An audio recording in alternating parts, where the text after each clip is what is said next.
The agenda for today. First, we will examine some fundamental understandings of positive youth development and its intersection with trauma dynamics. Then we're going to look into what it means to be a positive youth development advocate and how to partner with young people so they can become agents of their own trauma healing, and look into examples of how young people are driving pathways to their own wellness. We're excited to hear from Rise Youth Center and learn about their practices in the field. We will close with some Q&A. Today's conversation is going to be led by Leora Wolf-Person. She is a school climate and student support specialist here at WestEd's Health and Human Development Program.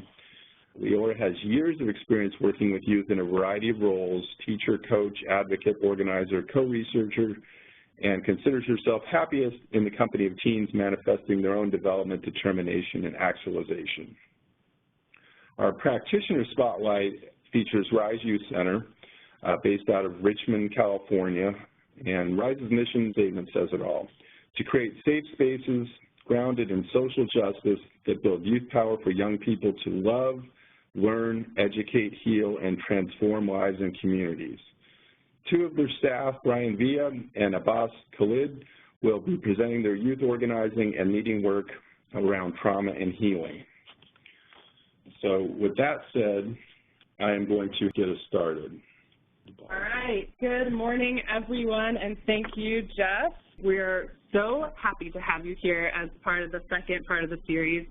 What I want to start off this morning with is really thinking about why we're even grounding this conversation in a series on trauma and its impact on youth in schools, in also talking about positive youth development and leadership. So we want to begin with the underlying premise that positive youth development and leadership is a trauma-informed cornerstone. So when we are talking about principles and practices, that at the foundation is young people both creating for themselves and accessing opportunities that we set for them to navigate their own healing and their own wellness. Oftentimes when we talk about trauma-informed care or trauma-informed principles, we talk a lot about what adults can do for young people, and today we're actually talking about two different approaches: what young people can do for themselves, and also how we as adults can be their allies in that. So we do hear youth positive development and trauma-informed care and leadership spoken about in really separate conversations, but today we're going to be talking about that all at the same time. So just to ground us in some language, the first webinar we talked about how we're even defining trauma and resilience. We want to go over that a little bit to get on the same page. So we define trauma as experiences or situations that are emotionally painful, distressing, and overwhelm people's ability to cope, leaving them feeling powerless. And we also talked about resilience as the processes of, or the capacity for, or the pathways and patterns of positive adaptation during or following significant threats or disturbances. So both of those, both trauma and resilience, are not things that define us, they're things that we live with, and that resilience is a process and outcome, but the overarching outcome of both of these two pieces and this conversation is thinking about self and collective determination for people through their own lives, navigating the waters of trauma, navigating the waters of feeling uncared for or feeling like they may not have agency. And that's why we respond in a trauma-informed and resilience-oriented manner to reassert and reclaim that feeling of powerlessness. So in our first webinar, we talked also about how supportive and significant adult relationships can be a source of healing and reclamation of that empowerment and agency for the persons or people, and in this case, young people whom we serve who are experiencing a taxed sense of coping. So I want to be really clear that when we talk about trauma, we aren't necessarily only talking about an adverse childhood experience, because not all adverse childhood experiences lead to experiences of trauma, and not all traumas lead to or are connected to points of feeling overwhelmed or powerlessness, but we want to figure out as the adults in young people's lives how we can actually create a conversation for young people to make meaning of what's happening. So with that, we're going to move ahead. And again, we talked about this in the first conversation that I'm reasserting so that we can be on the same page. So we discussed that there are trauma-informed factors, so two of which are foundational for today's conversation. Attachment, so significant relationships, and safety, holding space. And you'll see that we've bolded some of the trauma-informed principles that are built by a lot of different agencies, SAMHSA one of them, and these are modified. The bolded, choice, agency, attachment, and safety, those are all part of our conversation today, although you could argue that so are the others as well.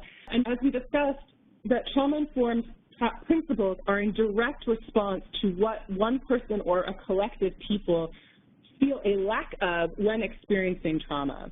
So we talk about choice in order to respond to a sense of helplessness. We talk about attachment and significant relationships to respond to a sense of a disrupted attachment in a caregiver relationship.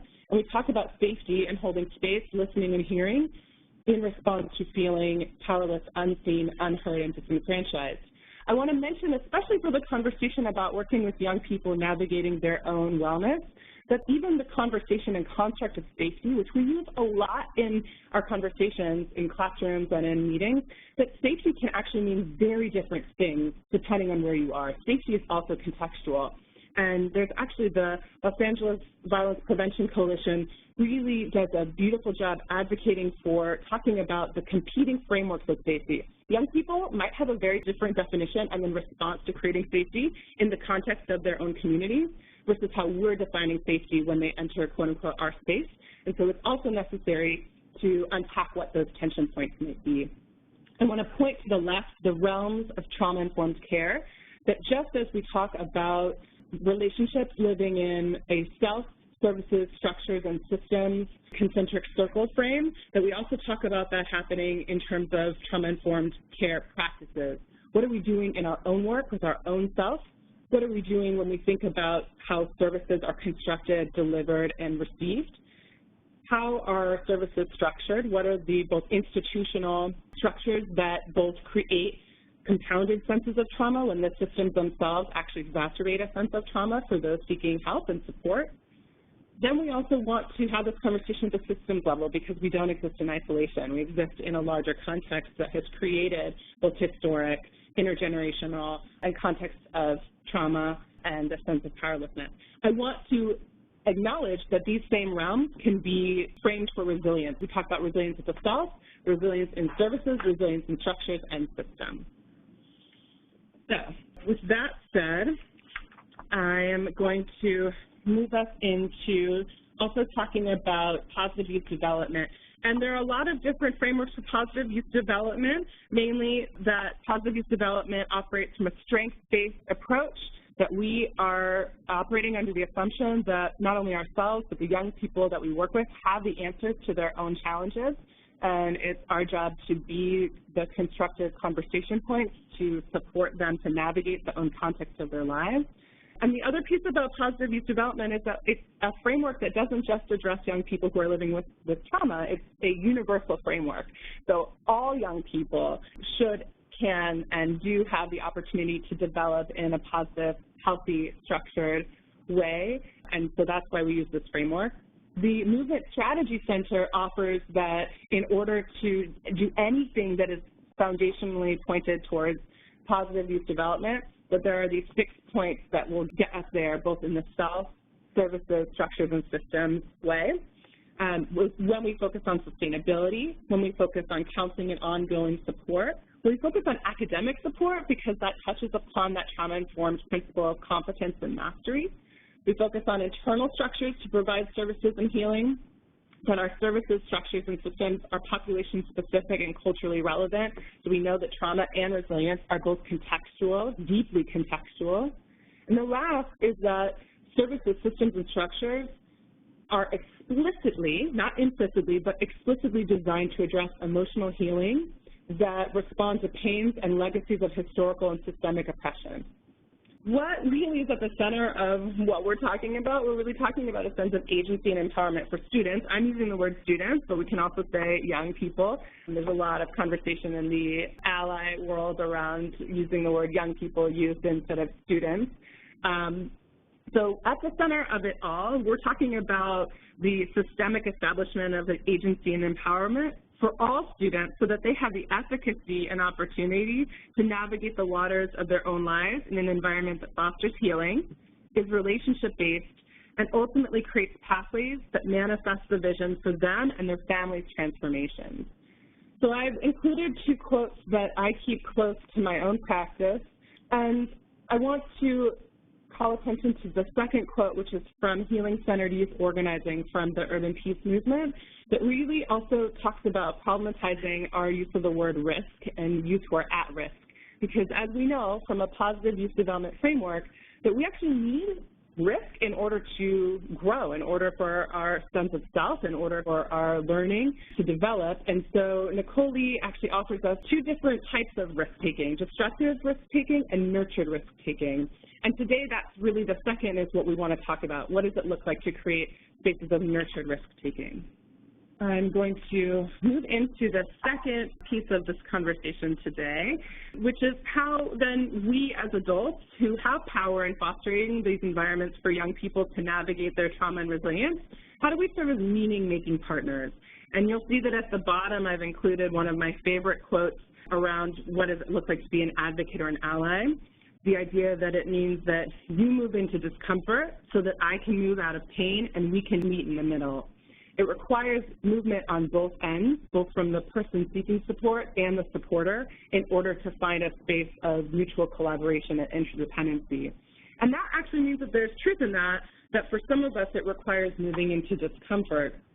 And we want to start off, and again, this kind of roots into the self circle that we saw earlier, that trauma and resilience is approached through our own lenses, that trauma and resilience is socioculturally bound.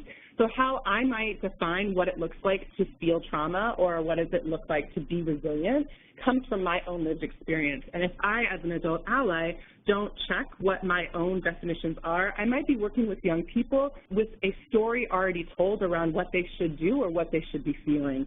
And so because we code what resilience looks like and trauma looks like, it's really important to navigate and investigate our own definitions because it has implications on how young people who we serve experience wellness or not. So I want to just offer a quick example that a young person who I used to work with when I was a teacher was down the hall in a school that I was working in, and she was coded by the adults in our professional development as oppositional and defiant. And when we were having a conversation afterwards about her behavior, she looked us square in the eye and she said, "I'm just doing what you taught me to do. I'm being resilient." And it was this really beautiful moment of how, when she was advocating for herself, how we as adults coded it as one thing versus her own narrative as coding it as another. So moving forward, we wanted to offer you some conversations or some questions around how you in your own practice, in your own self-reflection, or you as leaders of agencies, and we saw that there are so many people on the line from different agencies and departments across the country, that there are some questions that can really help us unpack and check our own trauma and resilience conversation. So how do we define trauma or resilience for ourselves in our own life? And without psychoanalyzing, what is your own trauma narrative, episodically, so an event that may have happened, or environmentally, an ongoing experience that you might live with? What might have supported you through that experience or time, and how did you access opportunities to explore resilience? The other set of questions is to think about when we adopt trauma-informed principles, what this could mean. It requires us to change and improve and interrupt some behaviors and practices in our own work and in the agencies and systems that we work. That's really scary and incredibly difficult. And so we offer these questions to help us navigate some shift, that paradigm shift, that we offer how might being trauma-informed and resilience-oriented impact your teaching and leading. How might being trauma-informed and resilience-oriented impact your students' learning and leading? And what support do you need, what might you need in order to nurture your own trauma capital? It's a term that I use because we talk a lot about human capital, economic capital, social capital, and actually there's great power in having experience of feeling overwhelmed and then developing resilience. And so we also want to position trauma as a source of power and not something that is debilitating or pathologizing. So we're going to move into the third section of this conversation, which is on youth wellness and voice. And so we want to note, too, that this work is not linear. So just as young people are dynamically navigating the context of their lives, that we, too, our work and our learning and reflection is also dynamic, meaning that our work is ongoing and can happen alongside students' healing and development. And that often we see that we are only serving young people versus young people also serving us in our own ongoing resilience and healing. So the other aspect of moving into discomfort is opening doors to young people to be their own service providers to themselves and each other. And that can really challenge our adult ego. I know it has in mine in the past, and it challenges our own sense of structure because we have the training, we have the credentials, some of us have the lived experience, but our students also have their own funds of knowledge and their own funds of lived experience. And so together in partnership, we can create trauma-informed, youth-driven, and resiliency-based school environment. So I'm going to show a couple of schemas around how we as adults working with young people can really check our own approach and partnership in working with young people as they navigate their own trauma and resilience. These are spectrums that some of you are familiar with, and I also want to point that in the handouts for this webinar, you have the full models in full handouts, so not to get caught up only on this slide. Some of you are familiar with Hart's Ladder, the youth-adult relationship. Others are familiar with the spectrum of youth leadership, so what are roles that young people can hold that are different from traditional roles. And the last is the spectrum of student voice, which is from Students at the Hub, in terms of how we also see students manifesting their own leadership. So I'm going to give us an example of how, when we coach for student mental health, how we use these models that are actually models for positive youth development and leadership, how we use them in the space of student mental health and of youth empowerment. So I'm going to move ahead. What we did is we took, you'll see on the left, these are the rungs of Hart's Ladder, which is the rungs of student and adult participation in blue. And in the salmon color are the rungs of youth voice. This is exactly from Hart's Ladder. And what we did is we contextualized them to what it would look like in wellness or support systems. So at the very top, it might look like that young people actively identify their own wellness and support system needs, approaches, services, and invite adults to partner with them throughout the process. So any adult action is youth-centered and responsive.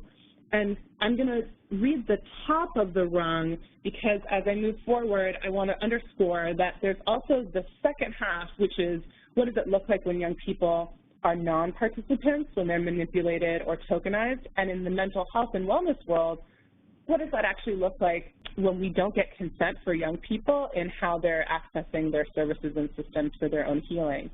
So again, I'm going to read the bottom rung, the manipulation. It could look like that adults have complete and unchallenged authority to abuse their power in forcing or coercing young people to receive services. So a young person is referred and then has to follow that referral and doesn't have voice or choice in what that referral looks like, for example. And any ideas young people offer about their experiences of the support system and of wellness services are used for adult gain. And so adults going to meetings and saying, we do this X, Y, Z, but without young people in the room to be their own representatives. So I'm offering this because this is an example, and what we do in some of our coaching is that we actively support folks to use any one of the spectrums that I just showed you, the voice, leadership, or Hart's Ladder, to contextualize it for your own approaches to mental health services and systems. It's a great way to assess where we are in our practices and principles and how we're living up to those trauma-informed principles and to what it means to be an advocate. I know that that was a lot, and so I'm also happy to answer questions about that as we move forward. So I will say that we also, in our school climate work at WestEd, that we use these schemas with young people when we do wellness leadership trainings, and they themselves assess their experience across the ladder. So what does it look like in their experience of PBIS?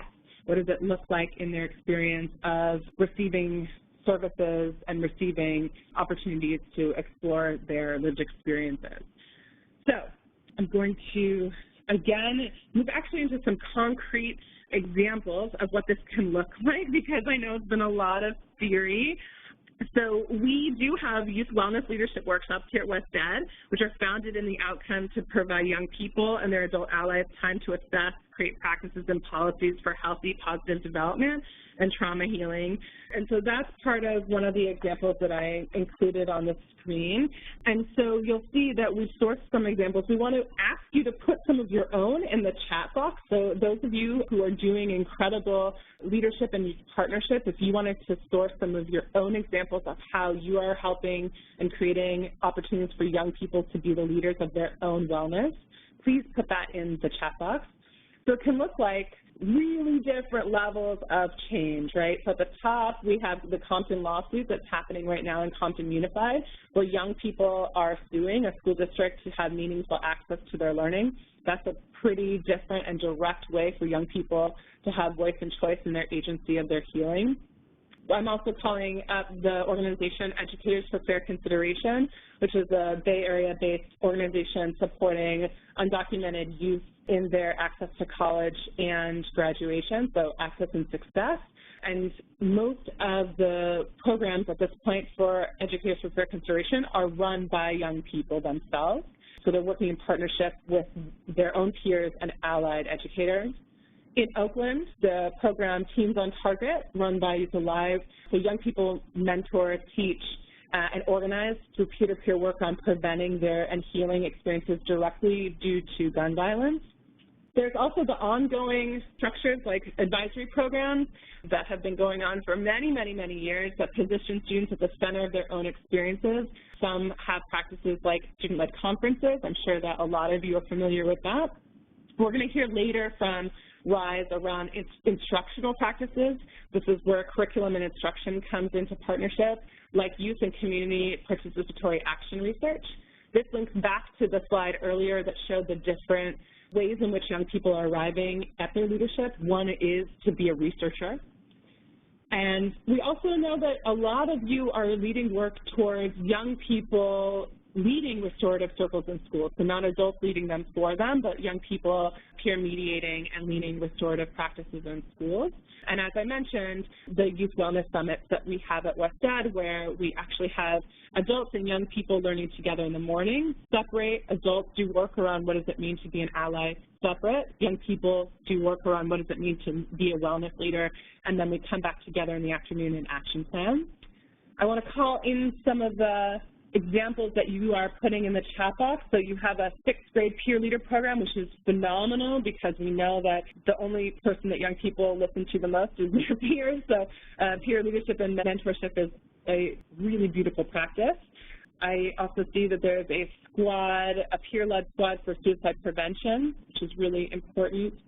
And a lot of students leading their own socio-emotional lessons in schools. So students in the 3rd and 5th grade presenting and teaching their younger peers in kinder to 2nd classrooms. There's also a program, Stephanie Cariaga is calling out a program, Young Empowered Women, so advisory or elective for high school, middle school girls on emotional literacy and resilience. And then there's Youth Court, which is a practice that is nationwide in terms of young people figuring out what the response should be if there's a norm that is broken in the community. And so there's many different ways that these can happen. I want, again, as many of us have a lot of practices in place, our coaching and our advocacy to all of us in this conversation this morning is that we use those spectrums and we use our understanding about trauma to actually check what practices and programs we have in place to make sure that they are adequately serving our young people in the way that they need to. So with all that said, I am incredibly excited to introduce Brian and Abbas, who are going to do a much deeper dive into an example from the fields of what this looks like in practice, and I'm going to hand it over to them. My name is Abbas Khalid. I'm the Member Engagement and Reentry Coordinator for the RISE Center. I'm from Oakland, California, and part of the reason why I do this work is for myself as an adolescent, I struggled through healing just due to the trauma that I've experienced coming up as a child, and part of the things that helped me heal was having opportunity for leadership and also building up my own leadership and capacity to organize and change my community. So that's part of the reason why I do the work that I do, and I'm going to pass it off to Brian. Hi, everyone. My name is Brian Villa, and I am the lead community health coordinator at the RISE Center. I was born and raised in East LA and grew up around a lot of situations and environments of trauma and violence. I made my way up to the Bay Area, attending UC Berkeley in 2008, studying Southeast Asian Studies and Education, and came to RISE about 3.5 years ago as a college access coordinator, really supporting young people in navigating and pursuing and accessing higher education. And since then, my role has shifted into more of community health, providing support services for LGBTQ youth, and now as the lead community health coordinator, facilitating and organizing our health and wellness program. All right, so before we go into our practices and how we work with young people, we're going to give you a brief history about how RISE came about. So RISE was birthed out of youth organizing. Youth were organizing due to a string of homicides that were happening around Richmond High School. Young people identified that the city as well as the school did not prioritize safety, and the city did not provide spaces for young people to hang out that were outside of the streets of their communities. So the young people organized forums as well as created a survey for young people within their school, and they surveyed about 1,500 young people. Out of the survey, they identified 2 priorities. One was young people needed a safe place to hang out and socialize with their peers. 2 is young people needed programs that were relevant to their lives and their interests. So through the organizing and working with policymakers, they were able to get the RISE Center open, and it opened October 18th in 2008. The RISE Center is composed of 5 different departments. My first department is our Youth Justice Department, our Youth Organizing Department, our Education and Career Department, Community Health and Wellness, and Media, Arts, and Culture. All of our departments, we make sure that we are integrated, so we all work together. So when you walk into the building, it feels like one big place that provides services for young people. So when young people come in, it's very much a family culture. So when they come in, they feel that the genuine relationships from each of the staff that work in different departments. When young people come in, we make sure that they are oriented into the culture of RISE, because we understand the culture that is within the community and that is within the school is very much different than what the culture we're trying to create. Part of the ways we do that, we make sure that we're consistent with the rules that we have within the space, and also we're consistent around the way that we handle issues when they come up and consistent with how we treat young people. We do not show any favoritism towards certain young people depending on the way that they came in or how they're participating within RISE. We make sure we give everybody a fair chance. And also we make sure that we're listening to young people when we work in partnership with young people. We're not dictating what they're doing. We want to make sure that we're listening. So part of the ways that we do that is every month we have house meetings, which all the young people within the space come together and they talk about any suggestions that they may have for the center or any issues that may have come up that they want to address. Young people are also given leadership opportunities, which I'll talk about later, but these leadership opportunities are geared towards system change. We understand that it was a fight to obtain RISE, but we understand that there's a larger fight within the larger system to make sure that young people have space to be able to heal and grow. Also, young people are given leadership opportunities as far as dictating who comes into RISE. So young people are part of our hiring committee to dictate what staff they would like to come into our building, because we understand that this space is not for us, this space is for them. So they want to make sure they have choice in who comes into the space. And so our goal at RISE is to really build authentic relationships with young people that are built upon foundations of love, empathy, and honesty. And so we welcome young people as they are. We want to meet them where they're at and be mindful of all that they carry with them. And we find it really integral that we provide spaces and structure that enable youth to dream, create, and take risks in healthy ways. We always make it a point to lead with love and come from a place of inquiry and understanding rather than of judgment. We avoid labels like good or bad behaviors because we understand that young people's behaviors are normal responses to abnormal situations. So really emphasizing that we're not focused on individual behavioral change, but more so systems change, and we want to change the environments and situations that they're in. A lot of times, young people bear the burden of unjust policies and unjust systems, but we want to make sure that we're listening to them, and we want to make sure that we validate their feelings. This slide is really about how we create and maintain a culture at RISE where all of these values and practices become our norms and are integrated into all of our programs inside and out of RISE. And so we create this culture where staff and youth keep each other accountable. In terms of staff, we have onboarding trainings that have to do with trauma-informed care, harm reduction, restorative justice. But when it comes down to it, what really matters is how we connect and acknowledge young people. And so we also offer culture institutes where we build and maintain relationships with each other, with youth and staff and adults. And youth, in the end, become culture builders and culture keepers, where they have a charge to hold space and keep each other accountable so that the values are integrated into all that we do here at RISE. In terms of listening with love, healing, and celebrating, once again, RISE was created out of youth organizing. So we saw it as our responsibility to stay responsive to the needs of young people in the community. So 4 years out, we decided that it was time again to ask young people about their experiences. And as service providers and adult allies, it was our responsibility to just listen. And so as a result, we conducted our listening campaign, which was an inquiry of the experiences of trauma, coping, healing, and violence for young people of color in Richmond. We believe that young people's voices should be heard and valued in all systems, including school sites, including healthcare, including government and policies, and that their stories and lived experiences should be the drivers and measures of justice and change and policy making. And the best thing that adult allies can do is to really listen, both individually and collectively, and validate young people's feelings, including anger. And the listening campaign was definitely an opportunity and a space to elevate youth voice, expression, and action, promoting justice and naming injustice. What we heard from the listening campaign was that young people have a fear of judgment from adults and that they want relationships. They want adult mentors to guide them. They want to be able to have spaces to make mistakes without having to be lectured, and they want support.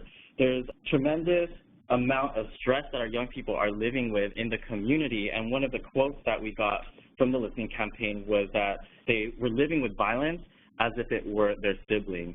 So it just goes to show that violence and trauma is almost familial to our young people, and so we really have to be able to identify what we need to do to create those systemic changes. So RISE's work to date with the campaign has forged alliances and movements within and across juvenile justice, local government, public education, public health, social services, CBOs, in order to really invest in a more trauma-informed community that really gives primacy to the priorities, needs, and interests of young people of color. From our listening campaign, we developed our Trauma Healing Learning Series, which was designed to present and consider the impact of multiple forms of violence, trauma, and oppression on youth and families of color in order to build a shared language, a shared commitment, and collective practice to supporting and implementing trauma-informed and healing-centered approaches. The trainings are geared towards those in the public health, community mental health sectors, and youth and family services in order to really gain new insight into some of these practices. And finally, a youth participatory action research project was also birthed out of the listening campaign, where our young people wanted to do their own inquiry and really led and defined priorities and solutions to recover and heal from all these issues that they were going through. One of the topics was understanding coping strategies of young people, and what they got from it was that there was a tremendous mistrust of adults. Some of the quotes that they got was that it's easier to access something like weed than it is to talk or access an adult. And so it really emphasizes the importance of really creating genuine relationships built upon trust so that young people feel comfortable accessing and coming to adults with anything that they need. Some of the recommendations that the youth developed was that adults need to have more trauma-informed practices and more systems that utilize restorative justice and harm reduction practices and policies. I'll talk a little bit about holding space and also how we avoid labels. So one, around holding space, we make sure that we want to hold space for young people for leadership as well as for healing. So part of the ways we hold space for young people as far as leadership, we have something called the RISE Youth Organizing Team, which is a group of 5 to 8 youth interns who have made a choice to develop their skills as a leader and prioritize the health of their community. Through our RISE Youth Leadership Team, young people are given the space to build their leadership and the leadership of their peers through facilitating programs and leading organizing efforts to continue to push the city of Richmond to prioritize young people. The youth organizing team are supported by staff to take risks in their personal lives to move towards healing, liberation, and liberation of their communities. Also, the young people are given opportunities to move up within the organization through like internships and also as fellows for specific departments to support the department and to develop their own programs. We also have several staff. I think about a third of our staff are alumni of the RISE Center. Also, we make sure that we try to hold space for healing because there has been violence, like Brian has said, violence happens in our community. So just over the last month, we've had 4 young people within Richmond who have been killed. So as a response, we made sure that we opened our doors for the larger community to restore that harm. So we had circles that we conducted, but we also gave space for the community and the young people to create art around the young people, to create an altar, create shirts, and also even wear like pictures.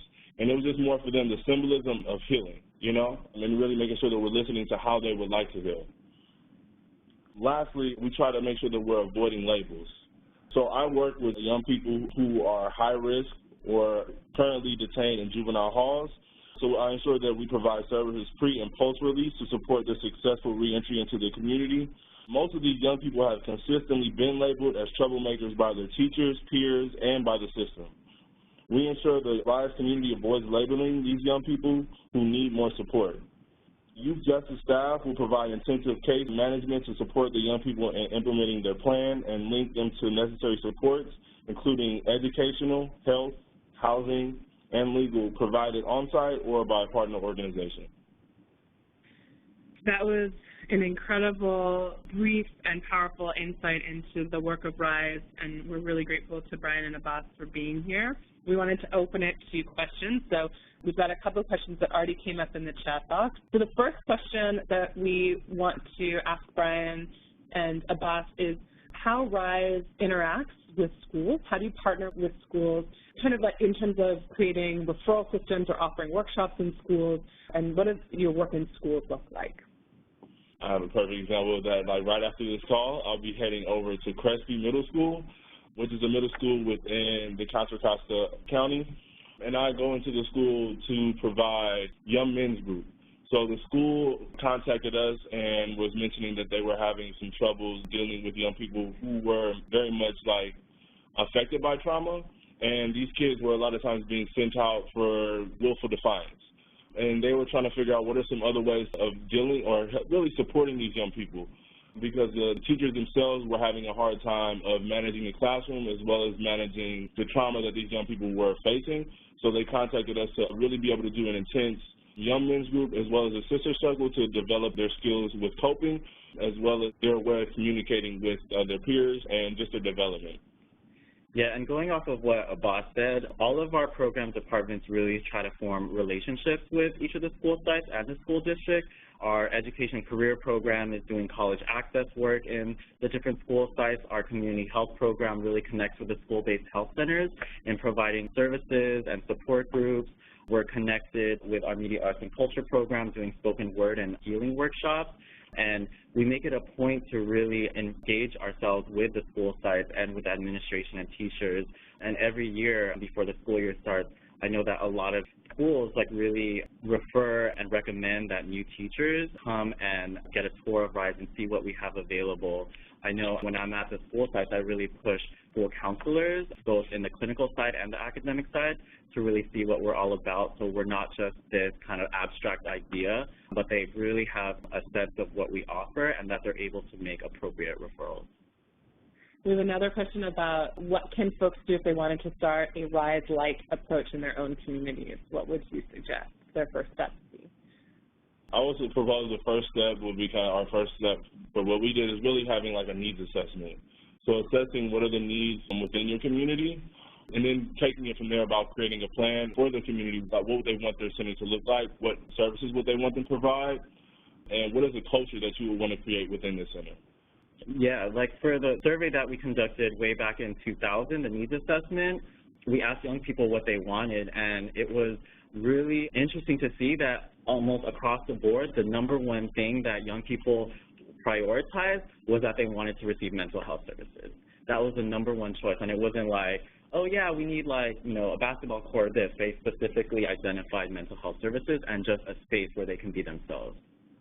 So there's a question that I can potentially answer, and Brian and Boss, feel free, around how do we navigate mandatory reporting within schools and also try and be an ally and advocate for students. So that's a beautiful question because it holds up that oftentimes schools have policies both received from the state but also received from their local education agency around the decision-making powers. And so I want to acknowledge that this conversation has really been promoting young people to have voice and choice, and oftentimes that lives in tension with the culture of the school, and or especially if we're talking about mental health, of some of the practices and policies that exist in the mental health field. The first piece that I would say around the navigation, which is a great verb, around navigating mandatory reporting, is that oftentimes in our school communities, rules are implicit, and the way in which young people are referred and why they're referred, to whom they're referred, isn't always necessarily explicitly discussed with a young person. And so I think that the word choice and agency is also wedded to the word informed. So even if there may not be an opportunity for a young person to change a specific policy or practice due to external regulations in that culture, absolutely that young person can still be completely informed around what is happening and why it's happening. And so the call would be to, when a young person is existing within a community, how are we as adults making the rules and norms explicit, and more importantly, the why? Because we want any rule or norm in a community to also be rooted in positive youth development. This is in place so that you X, Y, Z. Go ahead. Yeah, and I can add a little bit about how we kind of look at mandated reporting, because, you know, here at RISE, you know, we are mandated reporters, but we like to shift the narrative of that and kind of like call ourselves mandated responders, and so really responding to like the young person's needs and really seeing how we can also shift like maybe the systems that they're being referred to. So for example, I know in Abbas's department in youth justice, they work in partnership with probation to make sure that they're also trained in restorative and harm reduction practices. Thank you. So we have another question that also gives us a little bit of a preview to our webinar next week on self and collective healing strategies for youth-serving educators. There's a question for the two of you around what are your practices, both RISE practices and your practices that also support your self-care for preventing secondary trauma in your own agency and organization. So we definitely recognize that self-care is really important, and we also need to model self-care if we're supporting our young people and also their health and wellness. And so we actually at RISE make intentional spaces for our staff to be able to process, to be able to heal. This past month has been really difficult for our staff. Like, we've been heavily impacted with a death almost every week. Some of the young people are members of our center, and a lot of young people know them. So as a result, we made intentional spaces for our staff to be able to have time to process. Like, we were given some comp days. We also offered different self-care practices like acupuncture, massages, and really just a space to process. And we held spaces for our staff to really process, and we provided a healing circle for ourselves as well. And whatever we needed to do to take care of ourselves, we were really mindful in supporting each other as well. Great, thank you. So that's a really beautiful transition into talking about what looks ahead. Before we do that, I want to really end with, again, why we're having this conversation, the connection between youth healing, leadership, and educator self-care. So if there's any takeaway that we might walk away with from this conversation, the invitation is that any time that we are both leading or receiving systems change or services change or self-change around understanding the relationship between trauma and resilience and our own work, that we explicitly hold accountable to figuring out and assessing ways in which young people are involved in that process and in that conversation. And so we wanted to, again, offer, as we move into talking about self and collective care next week, what might be the connection between this practice and our own practices? So I came up with two ideas. I'm wondering if any of you have other suggestions.